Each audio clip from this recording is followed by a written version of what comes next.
Welcome everyone to this IES webinar on the future of meat. Today we'll be joined by Tom MacMillan, who is Policy Advisor to the Food, Farming and Countryside Commission and was part of the team who produced the National Food Strategy led by Henry Dimbleby. Today's webinar will explore what we'll be eating in the future, the impact of meat alternatives and the implications of cultured meat for farmers. As always, there will be a chance for questions at the end of the presentation, so please do submit these in the Q&A option at the bottom of your screen at any point during the presentation. I will ask these at the end of the presentation on your behalf. Thank you for logging in today, and I'll now hand you over to Tom. Hello everyone, good to be with you. So yes, I'm going to be talking about the future of meat, and a couple of the things I get involved in were mentioned, but my day job is at the Royal Agricultural University, and it's been quite hard to judge what level of kind of interest and knowledge to assume speaking to this group of people about this topic. I expect it's something that lots of you think about quite a lot, and many of you will be expert in. So I've got a niggling worry that some of the things I talk through will seem very familiar or simplistic to you, but I'm going through it in both in the expectation that some people will be less familiar with this stuff, but also in the knowledge that we've got the discussion session at the end, so we can get into all the nuances and unpack anything that I say if we need to. So they say that the future is here, but just unevenly distributed. And one of the things I enjoy in my work is that it's taken me to some of the different ends of that present future when it comes to meat. So both at the moment working with some of the scientists who are developing lab-grown meat, but also over the years having the privilege of working with some of the country's most innovative, regenerative and agroecological and other farmers. So will the future of meat be like this kind of thing? So big on trees and nature, and meat as a kind of byproduct of conservation? Or will it ratchet up efficiency like these high-rise pig farms in China? Or will it be lab meat, like I mentioned, so kind of Silicon Valley to the rescue future? Or maybe something more like this, where there's not a bit of meat in sight, and it's all about the vegetables and the beans and so forth.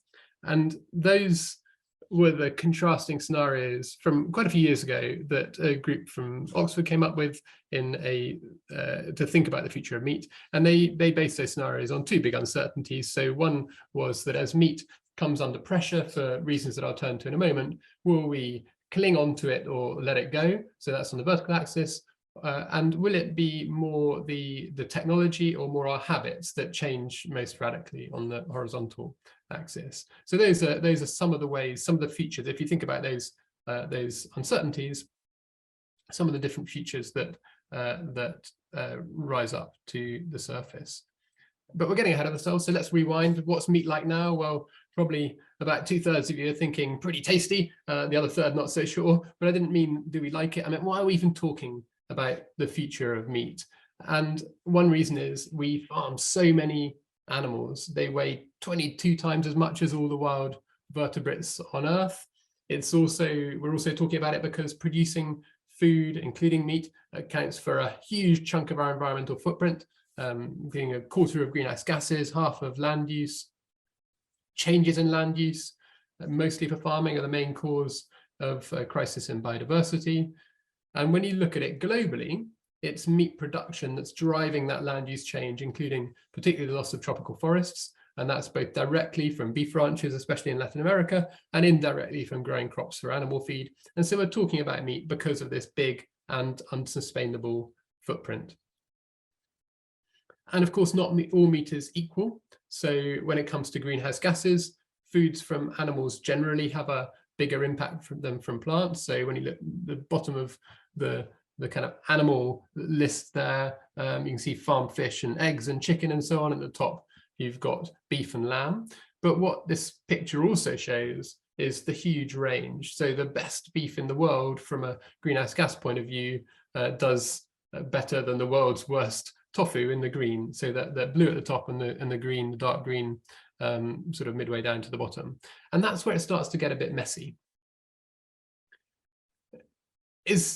you know, that's the global picture. So, you know, we sometimes think we're better at these things here in Britain, right? I mean, for a start, animals eat grass and we're good at growing grass, so surely things are better. Well, it's true, we grow a lot of grass here and it grows pretty well, and animals, some animals do eat grass, but also it's true that quite a lot of our meat is imported in the orange bar there.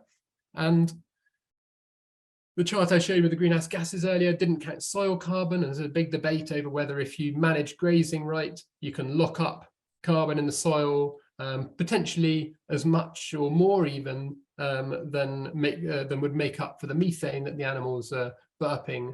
And so the debate about whether certain kinds of ruminant, so beef and sheep, cattle and sheep farming can even be net carbon sequesterers. And the weight of evidence suggests generally not, but soil carbon is certainly an important part of the jigsaw, and crucial we don't ignore it.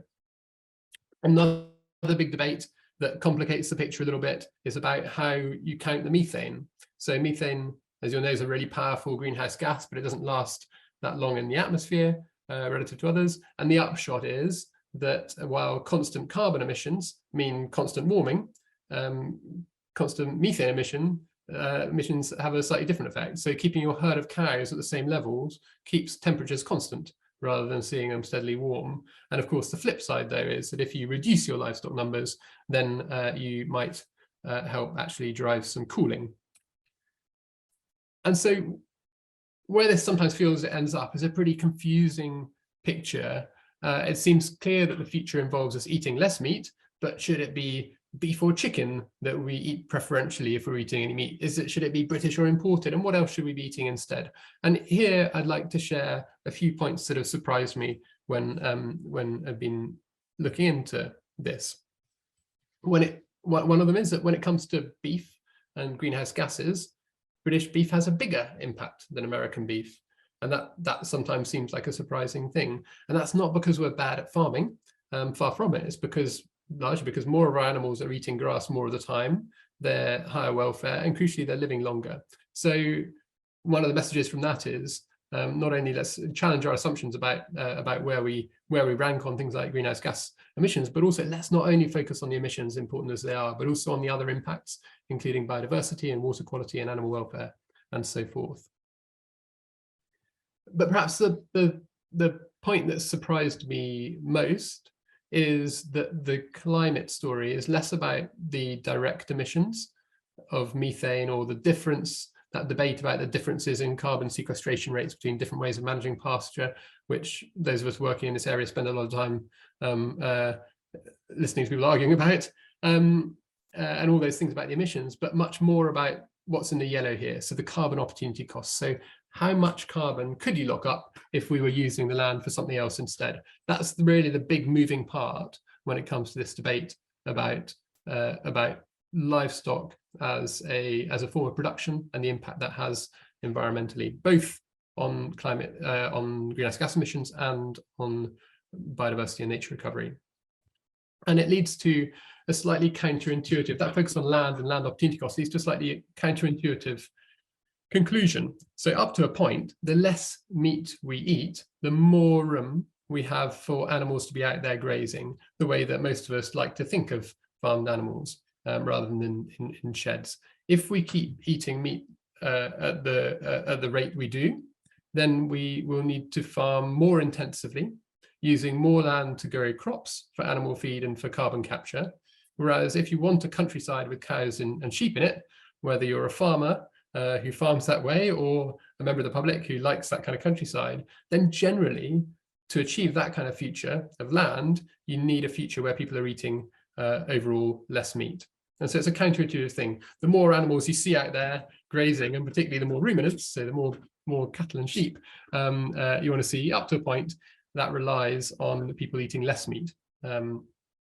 Like I say, that's a surprising upshot of some of this.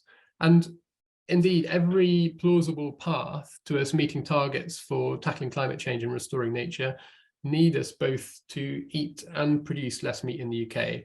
And this is just one example showing the effects of stacking technical improvements in farming on the farming better bit, reducing food waste and eating less meat, and together achieving a significant reduction in the land take of our diets that then allows us to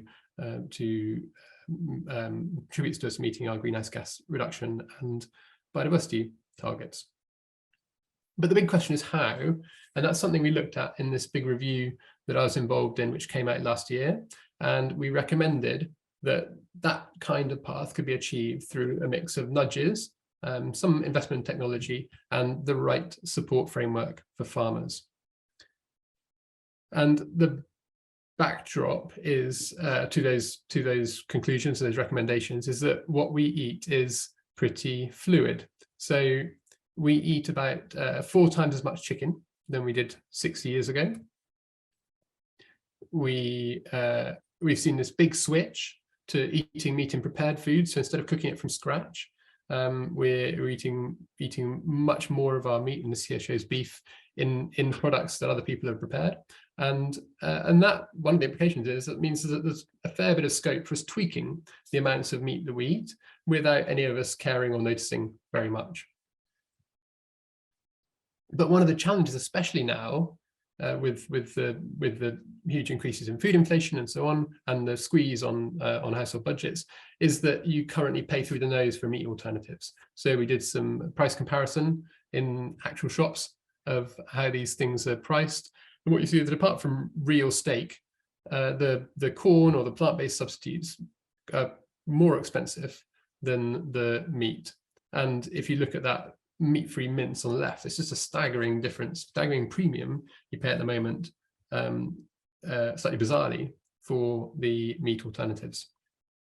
And that would change to a degree if we factored in the, what we might describe as the true environmental costs of producing the meat and indeed producing the alternatives. So here, this shows just the hidden carbon cost, and you'll see that for most of the products, the beef and the chicken, they now cost more than the meat-free alternatives. The sausages are still cheaper. The meat sausages are still cheaper, but it does shift the balance a little bit. But the question then is, how do you price in those environmental costs? It's easy to say, it's relatively easy to show in a few charts and spreadsheets, but it's pretty difficult to actually put that into practice. And the obvious way to do it would be to tax carbon. Part of the hitch with that is that it turns out to be very unfair. So it hits the poorest households more than twice as hard as the richest. And when we polled a whole range of different policy recommendations that we were considering including in the National Food Strategy, the idea of taxing meat, especially fresh meat, turned out to be so unpopular, it probably get people out on the street, a bit like fuel taxes did with the Gilets jaunes in France. But government might be able to set targets for supermarkets and food chains. So taxing fresh meat probably out of the question. Possibly some tolerance or appetite for taxes on processed meat, but a little bit more political room for setting targets for supermarkets and food chains to reduce their meat sales. What can also be done, government can certainly also tune down the meat in the meals it serves directly in schools, hospitals, and so on, which both has a direct impact, but also normalizes different expectations around what a meal looks like and what it's normal to eat. And then there's the technology, where there's mileage in government boosting investment to develop tastier, but also crucially healthier and cheaper meat substitutes. And technologies to help farmers reduce the impact of their animals through, for example, feeding seaweed, which turns out to reduce methane emissions, but not without its hiccups. So my colleagues work on some of the both the supply chain and the animal health implications of this kind of technology. My colleagues at the RAU. So there's potential in these technological investments, as well as in those nudges that might reshape the market and shift consumption away from meat and towards some of the alternatives. And finally, we need to get the right incentives for farmers to adjust how they manage land, investing more in nature. And you might have heard a big uproar a month or so ago when government sounded like it might scrap its plans on this front, and it brought the then environment minister out to deny the rumour, to which the reaction I only saw was, eek, now I'm really worried.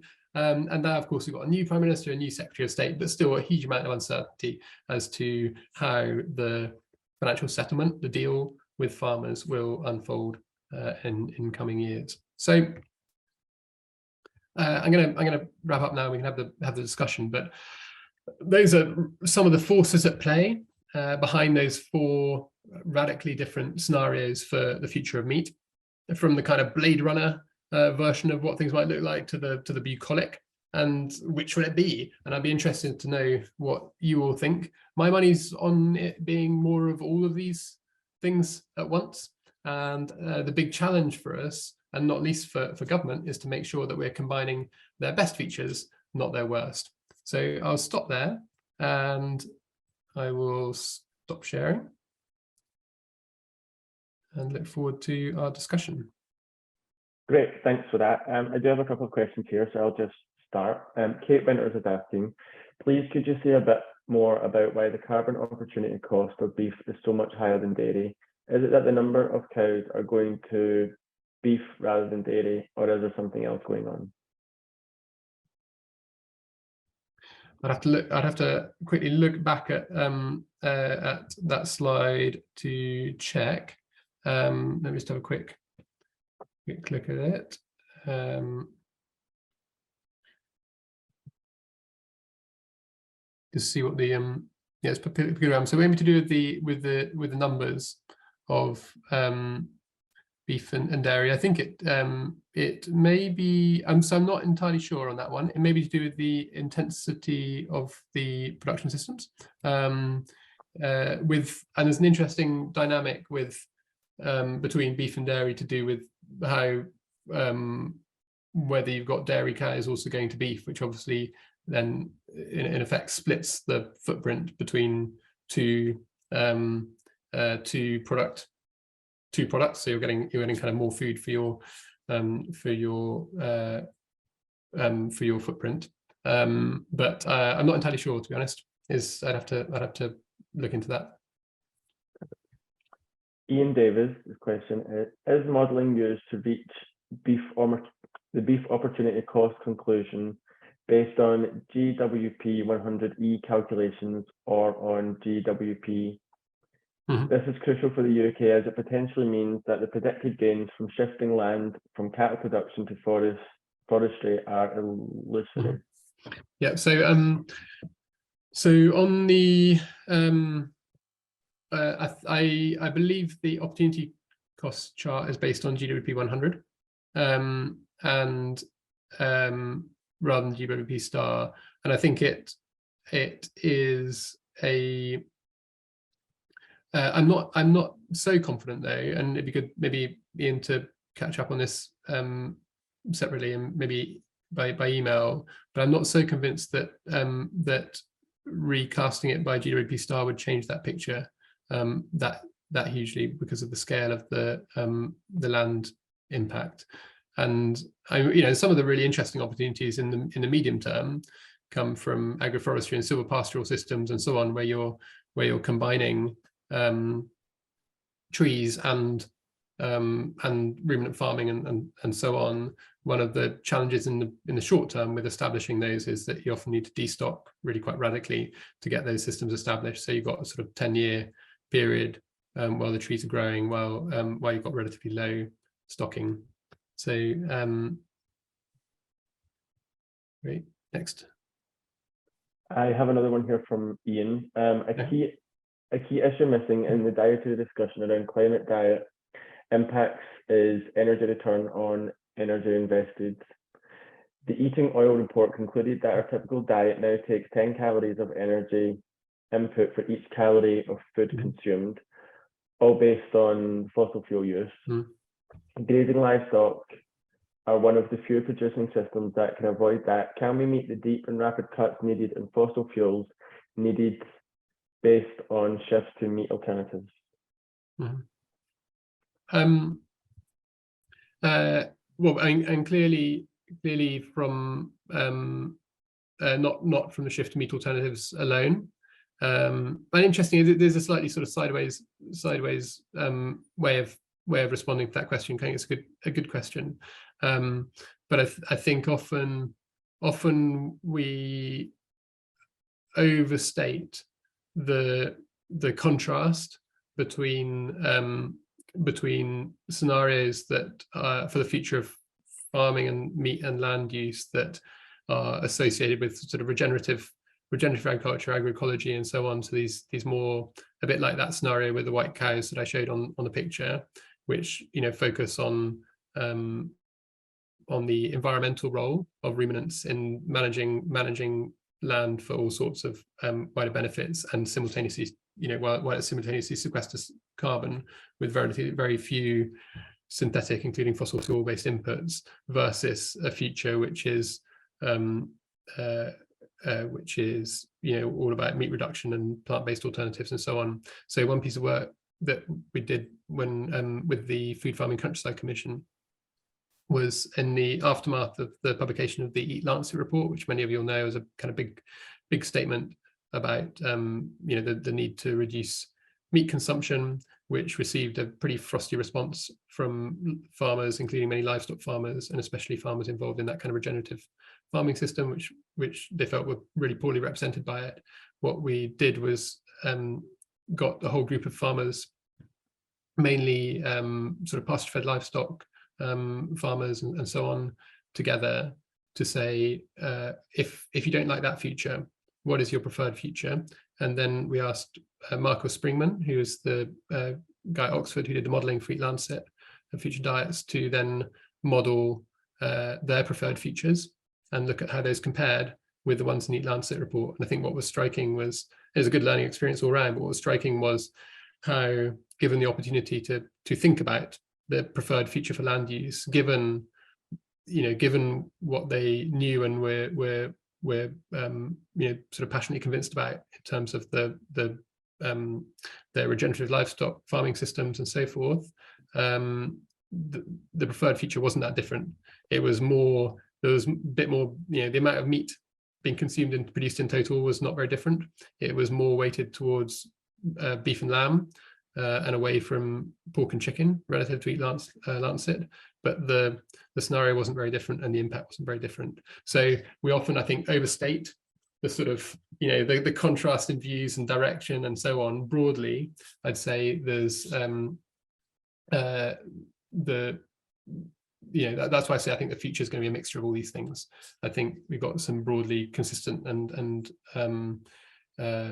compatible paths here to do with substantial but not drastic reductions in meat production and consumption, consistent with much more regenerative land management, but also with us eating more vegetables, basically. So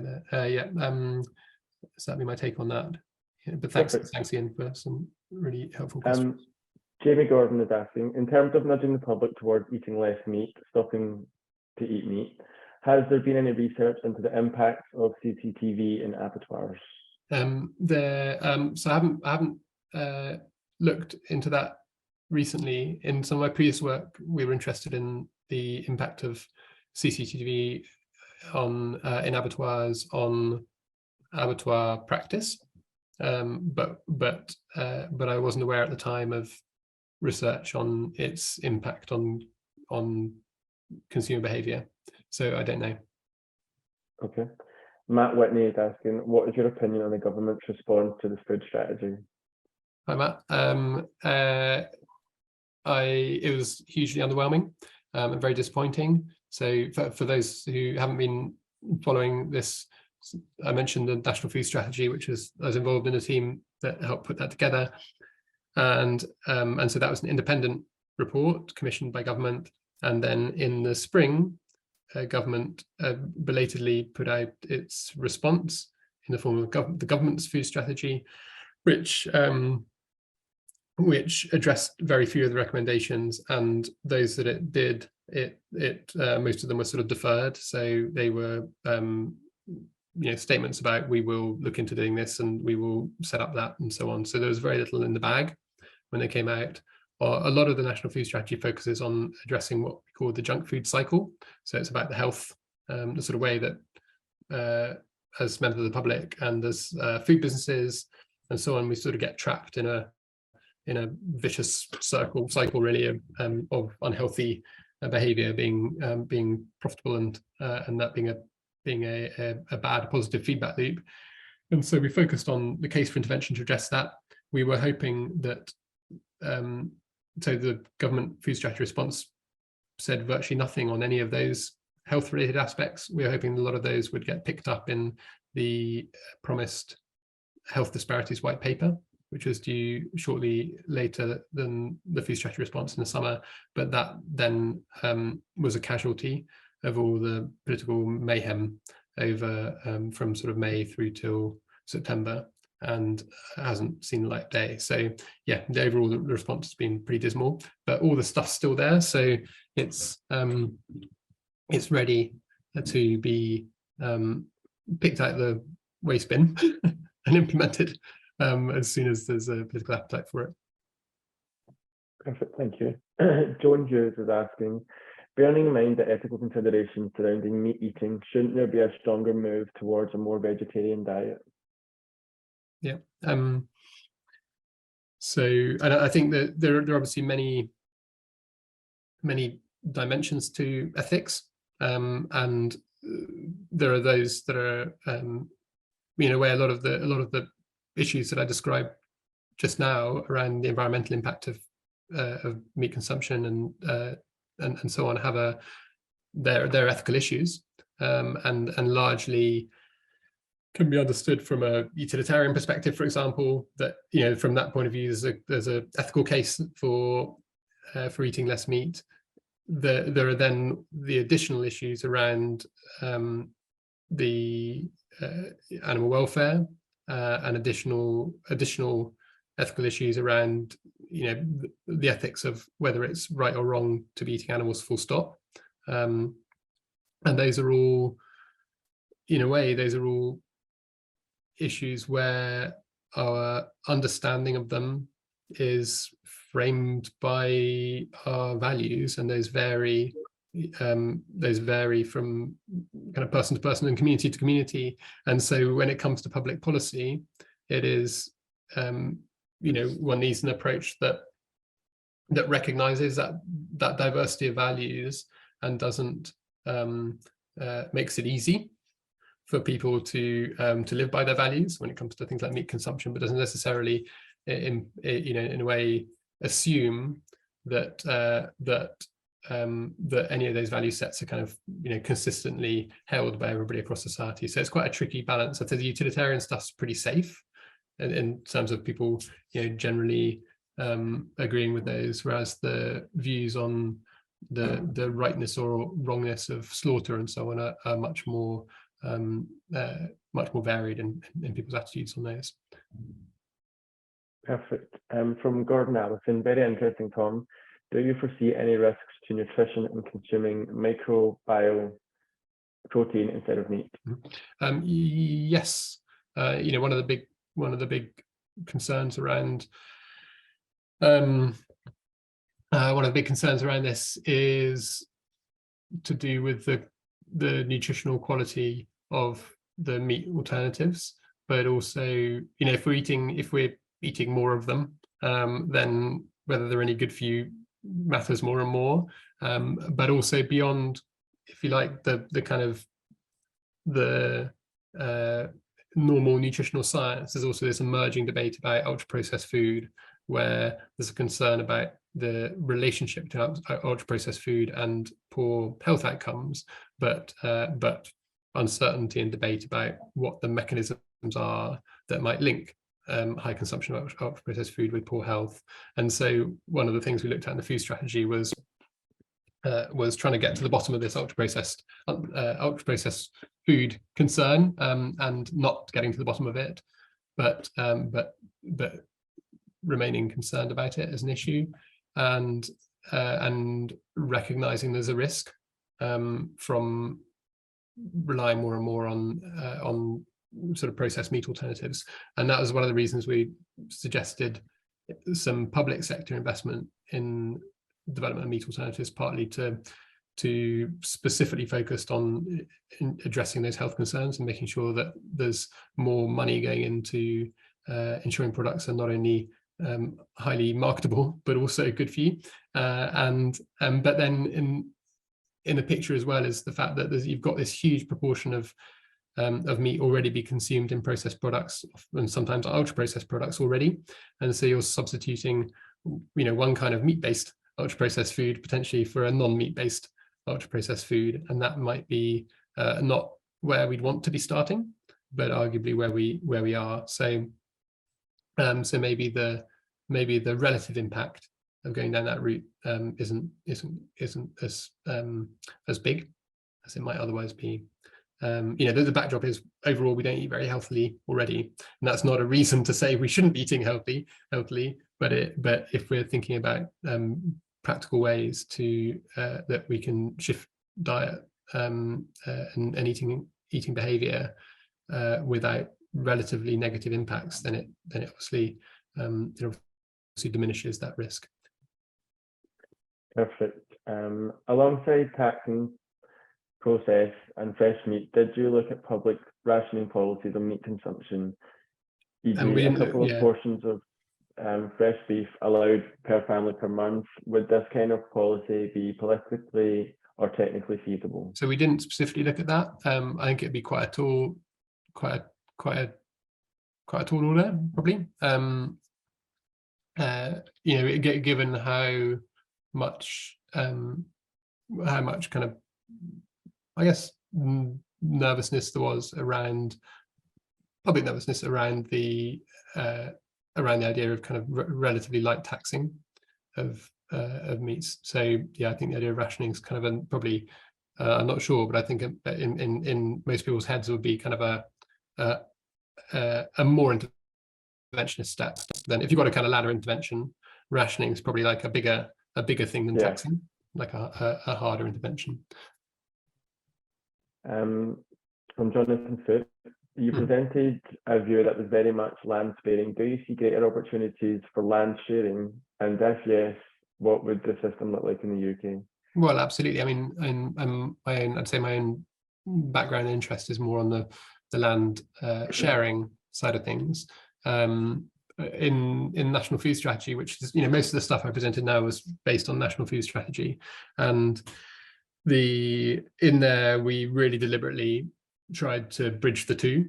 So land, and I'm sure most of you are familiar with this, but land sparing is the idea that we intensify production in some areas to maximize the kind of land release in others, and land sharing is the idea that you effectively have your biodiversity and your carbon sequestration and so on in the land that you're farming productively, and so on. And broadly what we were saying in National Food Strategy, but also what loads of other recent initiatives, including work by, for example, Food Farming and Countryside Commission, by Soil Association, which are big advocates of land sharing, by RSPB, who historically been more on the land sparing side of things. Broadly, everybody's in pretty much the same place, which is you sort of need to do both at once, and it's more about how you get the mix right, and it will be horses for courses. And so with we need to be releasing some land from agriculture. So even the most ardent advocates of agroecological approaches, and for example the IDRI modelling that we commissioned from the Food Farming and Countryside Commission, they assume significant release of land from agriculture for trees or natural regeneration or whatever. So dedicated carbon capture and biodiversity through in a nature-based way.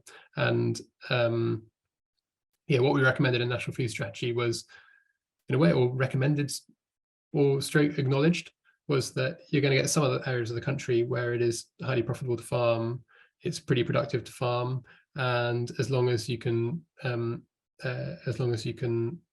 ensure the same and improved regulatory baseline is met, there's no particular advantage, and probably some disadvantage in trying to insist on reducing productivity. Actually, it's quite helpful if it earns us a bit of headroom, but meanwhile the kind of majority land use is likely to be more down the land sharing route. So in terms of the number of hectares across the country that are managed in particular ways, land sharing is going to be the main game in town. But in terms of where the heavy lifting gets done for greenhouse gas, for carbon sequestration and for nature recovery, land sparing also plays a pretty important part. So it's a mixed economy. We talked about it as based on some work that others have done as a 3-compartment model. I think that has, for some audiences, that has kind of land sparing associations. And so maybe it wasn't always the most helpful choice of language for us to use. But what we were basically saying was it's going to be a hybrid in future rather than one or the other. Perfect. We have quite a few questions, so I'll just pick a few because we've got just a few minutes left. Do you think we should ever get to a point where meat consumption, I think we've probably answered that one actually. How is the quantity of carbon sequestered in soil from grazing cattle calculated? So it is measured through different studies in different places on different sites, and one of the issues is that the rates of carbon sequestration might be quite site and soil type specific, and so one of the areas where farmers involved in these debates can get and farming focused environmental organizations can get quite frustrated is whether for soil carbon sequestration or for any other aspect of life cycle assessment, impact factors based on either a global average or based on a situation that it may not be that relevant to the situation that it gets discussed and gets sort of used in a sweeping way to describe what the facts are, whereas in reality you'll have this high level of variability. And so one of the big kind of empirical challenges is to get a better grounded picture of soil carbon sequestration rates in different situations. But in effect, the rates will be measured, as far as I understand it, by soil sampling on a kind of annual or before and after type basis. And sometimes when these things are modeled, which is slightly different, from the question you're describing there, which is how are the rates of sequestration under different land management systems measured. But when you're looking at how these things are modeled, sometimes what people will do is look at the difference in carbon stock between different actual land uses on average, and then make the assumption that changing from one land use to the other will result in a net carbon loss or sequestration that is determined by the difference between those current carbon stocks. So, which may not be always correct, but that's often how it's assumed in some of the modelling. Great. I think we'll make this the last question. Is there any worker who will be able to afford to buy meat in the imagined future from the Meat Lancet report, TFLA modelling you mentioned? Will there be inequality of access to animal protein built into the extensive regenerative grazing livestock part of that mixed future of proteins, so meat becomes a luxury item? Yeah, I think it's really hard to tell, and I think by and large it's hard to imagine meat becoming more affordable and accessible in the UK and in the future, and it would be the scenarios where that might happen would be if there was really radical, almost sort of outlandish decarbonization of energy supply. I guess you might possibly have the option for some high intensive poultry farming systems and so on to be relatively cheap, produce relatively cheap meat. In terms of the availability of meat from for example, conservation grazing or regenerative systems is always going to be fairly limited because of the limitations on stocking in those systems and the availability of land for them. So they're almost sort of intrinsically expensive. They might be relatively cheaper in future compared with other types of meat if there is any progress in effect reflecting the environmental costs of food production in the cost of, in the price of products. But again, that, you know, some of those questions around how do you reflect the opportunity costs as well start to bear on how you price, how you apply environmental costs to food products. So it gets quite kind of, it can get quite sort of wrapped up, I guess, in complexity. Perfect, thank you very much. I think that's the most questions that I've had on our webinar. So obviously very interesting to those that were attending. So that's it from us today, attendees. Thank you for logging in. I hope you found it beneficial and informative.